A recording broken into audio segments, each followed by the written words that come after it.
Ijtimoiy tarmoqlarda Hindistonda Nipah nomli yangi virus tarqalayotgani va u juda ham xavfli ekani hamda odamlarga yuqadigan bo'lsa, uning oxiri o'lim bilan yakunlanishi mumkinligi aytilayotgan xabarlar keng tarqalib, ko'pchilikni sarosimaga solib qo'ygani rost.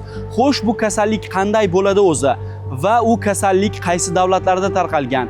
Ushbu savollarga mutaxassisdan javob olamiz. Nipah virusi bu avvaldan fanga ma'lum bo'lgan viruslardan biri hisoblanadi va o'tgan asrning oxirlarida ushbu virus bilan kasallangan odamlar qayd etilgan. Nipah virusi asosan Osiyo mamlakatlarida, bunda ham ko'proq Hindiston, Nepal, Singapur, Bangladesh kabi mamlakatlarda ko'plab qayd etilgan va u yerlarda ushbu Nipah virusi bilan kasallanish endemik hisoblanadi. Ya'ni har yili ma'lum miqdorda odamlar orasida qayd etib turiladi. Xo'sh, bu kasallik qanday yuqadi o'zi? Ushbu virusni demak tashuvchilari asosan ko'rshapalaklar ekanligi aniqlangan. Ko'rshapalaklarning ham mevaxo'r turi va ularni bog'lardagi shu mevalarga kelib ularni iste'mol qilishini natijasi ularni so'laklarini tekkan yoki ularda biologik ajratmalar tekkan shu ajratmalar bilan ifloslangan mevalarni keyinchalik tozalanmasdan yoki yaxshi zararlantirmasdan turib iste'mol qilish oqibatida ushbu kasalliklar odamlarda yuzaga keladi.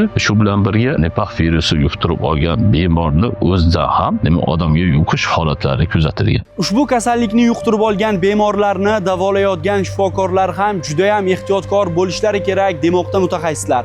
Xo'sh, bu kasallik O'zbekistonga ham kirib kelishi mumkinmi? Bizni mamlakatda ushbu kasallikni qayd etilish ehtimoli juda ham past. Sababi bizda aynan o'sha yuqori tarqatuvchi manba hisoblangan ko'rshapalaklar oilasiga mansub demak jonzotlar yo'q. Biologik ajratmalar bilan ifloslangan mevalarni bizning mamlakatga kirib kelishida albatta ularda shu kabi mevalarda sertifikatlari mavjudligi, ularni kirib kelgandan keyin bizda fitosanitariya tekshiruvlari o'tkazilishi bu kasallikni kirib kelish xavfini kamaytiradi. Sanitariya epidemiologiya qo'mitasi bergan rasmiy munosabatida hozirgi kunda ushbu kasallik yurtimizda aniqlanmagani, agarda aniqlangan taqdirda barcha kerakli sharoitlar mavjudligini aytib o'tilgan.